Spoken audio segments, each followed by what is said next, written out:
Second part of the show, and I actually enjoy some of this. When I put nerd alert, it's a bit tongue-in-cheek, isn't it? We all love stats to different extents. Some people, as we know on this channel, live for them. Nothing wrong with that. But we all like to be informed fans, don't we? So it's always good to just call out a few educational or on-the-money tweets around stats analysis for me. So the first one I thought was absolutely brilliant. Shout out to Mark Stats. It's a brilliant account for those that know it. Look at this. It seems that this season, all opponents across the league have figured Liverpool out. Go as long as possible quickly. And look at that for a horrendous graphic in terms of the axis of an opponent's directiveness percentage against the opposition defensive third passes. We are miles ahead at the top of all of that graph. You can't argue with that, aren't you? And Mark Stats is absolutely spot on. Teams have worked it out. There is a blueprint now to play against Liverpool, isn't it? Go long, go direct, and you'll get joy. Because they might win the first ball, but they definitely won't pick up the second ball, will they? So you can't argue with those stats. And in terms of stats and analysis, I mean, this one was a knife in the bosom, wasn't it, from Opta? Do you see this one? 507. Liverpool's opponents have played 507 long passes against them in the Premier League this season. 20.3% of their passes. That's both the highest total and ratio faced by any side in the division in 25-26. Of course it is. Because teams know it works. It's not rocket science, is it? And I might be pronouncing this wrong, Hunston 9996 says, not hard, be honest, look at the defence. 20% of passes against us are long. 507 long passes. And look at that from a tweet a comment from, if I pronounced it right, Nicky LFC 21. Number 1, score first. Number 2, long balls. Number 3, set pieces. Number 4, more long balls. And you will beat Liverpool. I can't offer any evidence to contradict Nicky there. Can you? It's horrendous to say, but it's back to that. There is a formula. Pretty worrying times, isn't it? In all honesty. And I did say right at the start of the show, Neil Caldwell mentioned Wirtz needs to go out wide until he's ready to play in the middle. It is right, I think, to have a bit of a chat about Florian Wirtz and what's going on. And if you think so far, think of all the positions he's played, Florian Wirtz. He's been the double pivot the last few games. He's been right side of midfield. He's been the 10 in previous games. He's been left as well. Been all over the shop, hasn't he? How's that going to help him integrate for a start? But even with that, and a great shout from Michael Reed in terms of analysis, Florian Wirtz still leads all Premier League players in this season for chances created with 29, open play chances created 26, and expected assists 3. He's still top for chances created when making it per 90 among all players with over 200 minutes. So Florian Wirtz is proving to be a creative force. And I'm just conscious at the moment, the analysis of him and how we're doing that. But for context, all those positions, he's chopping and changing what he's being asked to do. It almost seems a bit unfair to fully analyse him. It doesn't work that way when you spend 100 million on a player, but it really is the context for it as well. And Sam Maguire tweeted this as well. The big difference, though, for this game against Brentford was the use of the 10. Wirtz was basically playing as a right-sided midfielder in the first half yesterday, moving him away from the centre of the pitch and limiting his impact, which people will say, well, he was on the right against Frankfurt and he started on the right here, but it was the use, wasn't it? And I'm not blaming Mo Salah. It was a chosen tactic by Arne Slot, but keeping him right. Florian Wirtz is a chance magnet. He creates things. He makes things happen. You want him in the middle. You want him doing things, don't you? Creating things, as the stats show. So when we're talking about Florian Wirtz analysis, which there's plenty of at the moment, people, just struggling with some of the fan takes. But your comments are coming in. I appreciate them all. You've all got different ideas. Now, it is right, as much as it's a fan take, because we all look at various patch journos, what they're saying, whether it's you're a Paul Joyce, whether you got David Ornstein notification, the other ones that, more local that But there's been some different takes, hasn't there, from the patch journos, and it's worth exploring a few. I had David Lynch on Media Matters, and I've just clicked up some of I say they're the best bits, maybe that's too strong, but the big things that came out, and it's worth just listening to what he said. We'll share your thoughts on this after we've played this first one. It's so simple to do it. You or I could set it up, a team of Premier League footballers to beat this team at the moment, which is, put the ball in the box at every single opportunity. You don't even have to work an angle for the cross.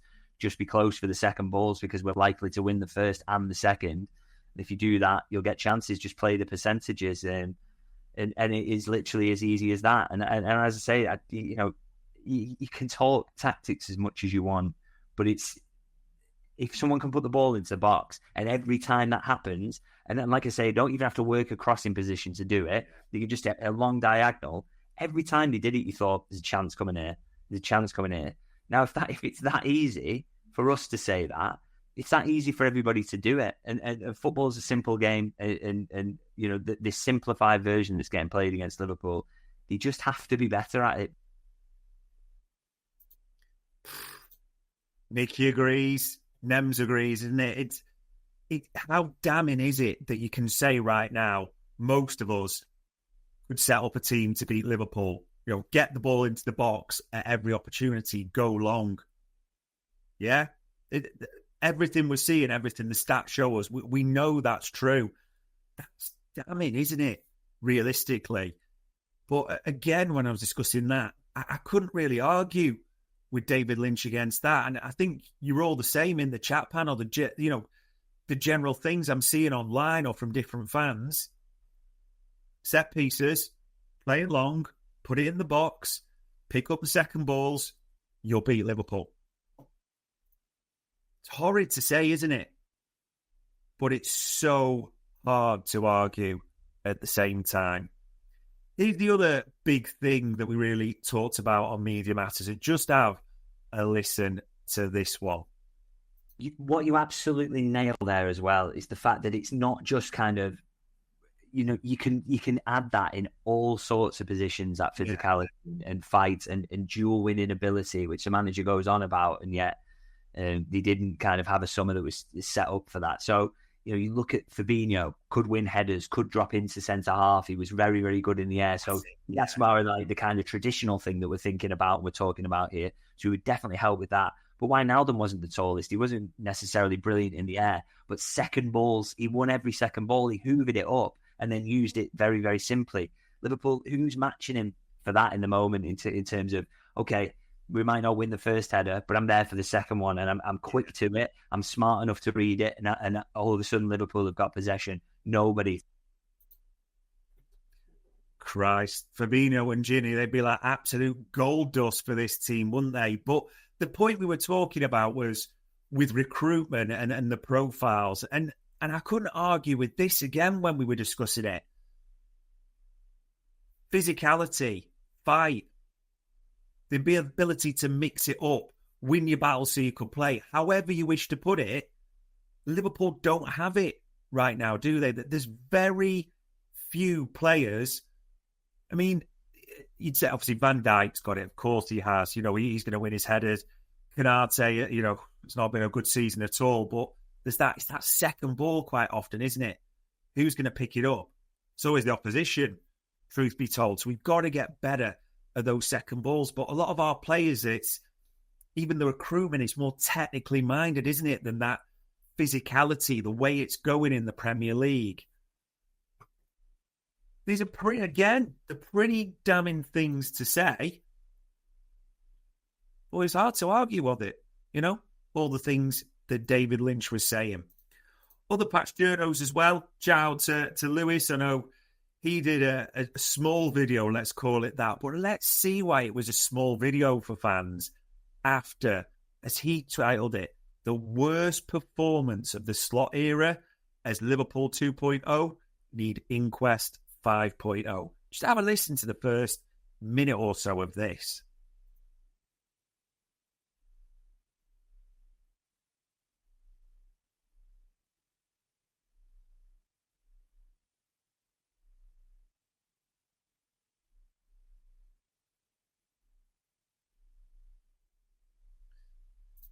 Balls. Someone was telling me that. Yeah, tell you what, this is where about multitasking. Let me just make sure I've got the audio on for you there. So we'll just whip that back again. This video is not going to be quite as long or in-depth as some of my post-match videos because I just think that we'll be going over the same issues as we've been going over and over and over for the whole of October. Liverpool have just not been at the races for the whole month now. And we talked about whether the recent form was a blip or not. And now you can ask, was Wednesday's 5-1 win in Frankfurt a blip? I said, when we were in Frankfurt, I said that Brentford would be a much tougher test than that. That's honest as well. You got patch journos telling you, I'm not going to do too much analysis because we're just a little bit. It's like a shit version of Groundhog Day, isn't it? We're just going over the same stuff time and time again, isn't it? And everyone, as much as people will have different opinions and they're split in the fan base across slot out, what's needed for January, all those types of things. The one thing you cannot debate at the moment was, or the things, plural, you can't debate at the moment was Saturday was shy in so many ways. Liverpool look weak from set pieces. Liverpool don't win the second ball. Liverpool give goals away early and then have to make mental substitutions, or that's what Arne Slot seems to do.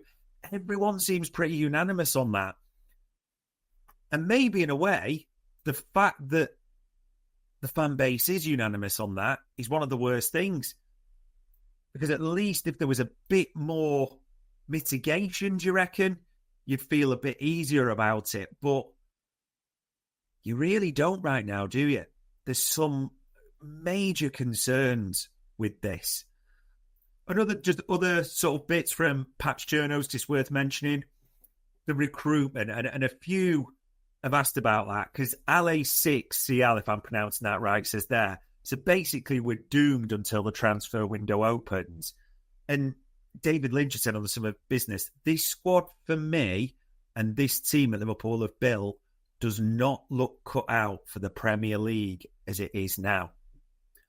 Over 450 million spent, and it's not cut out for the Premier League as it is now. And we talked about this on Media Matters, and I think, again, a lot of people in the fan base say, we can't spend more money, but there's others saying, this is why we do fan focus, give me your honest take here in the comments.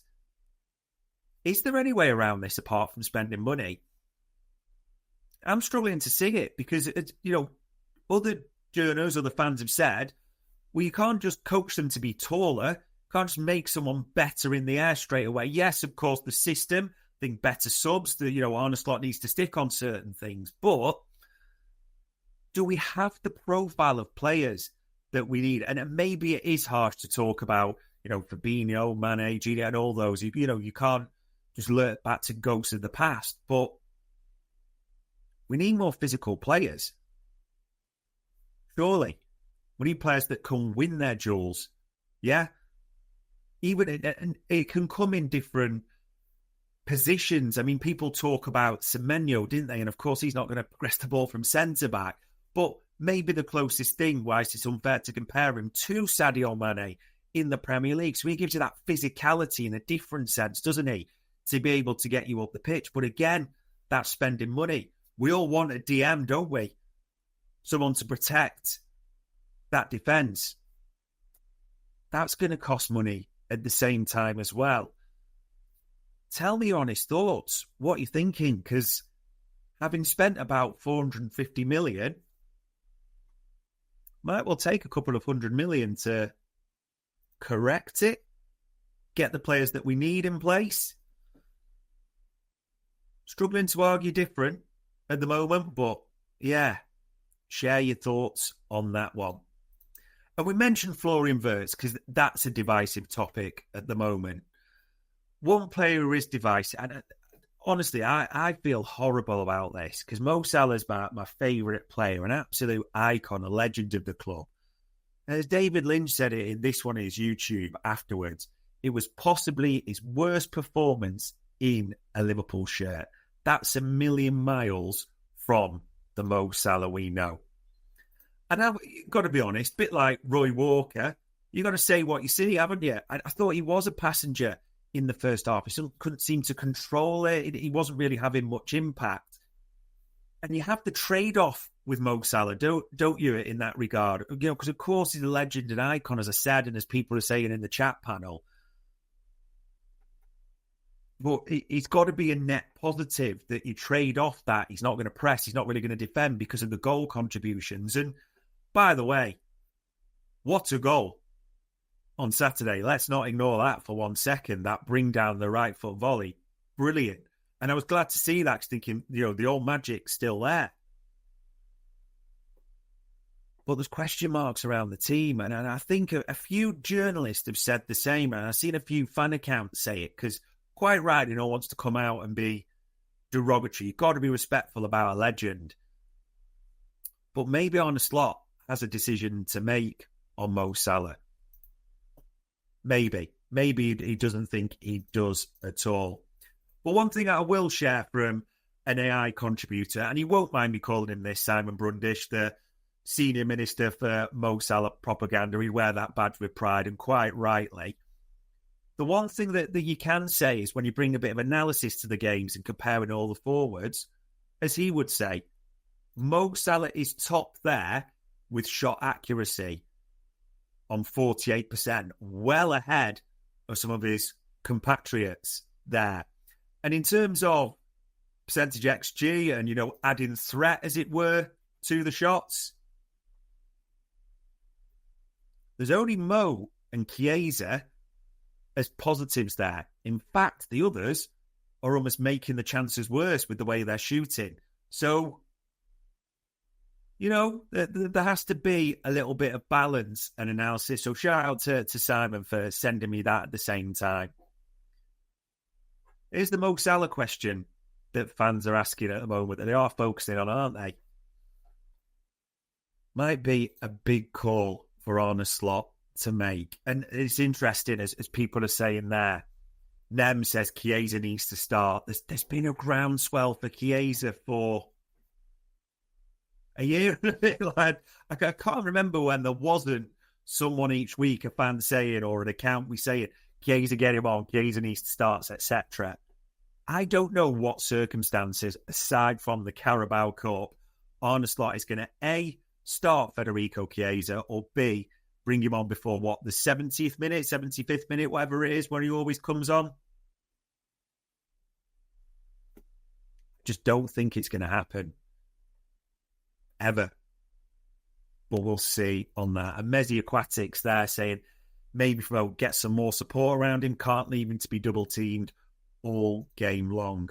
It's fair to say, there's a bit of a split, understandably, in the fan base around the Mo Salah, but what we should all be is, you know, let's just be clear, whatever our thoughts, respectful about a legend.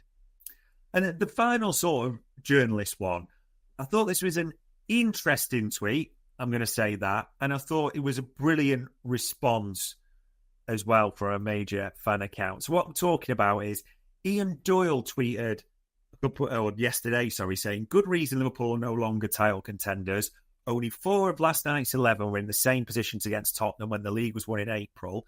This is a very different team and will take a couple of years and more signings before they can contend again. It's a long few seasons ahead. At which point, Bram Barry replied on Sunday morning to say, well, there needs to be a proper inquest then. If you win the league, spend 450 million, and the result of that business is to expect multiple down seasons. Now, let's be honest. I think there's elements of that tweet that you can understand that I think he is right. We're going to need to spend more money. But to just say a couple of down seasons now, we're going to have to wait. I think Barry's right. If that is the case, if that's what the club are expecting expectations to be, I think there does need to be an inquest of why we did what we did in the summer. That's a serious concern.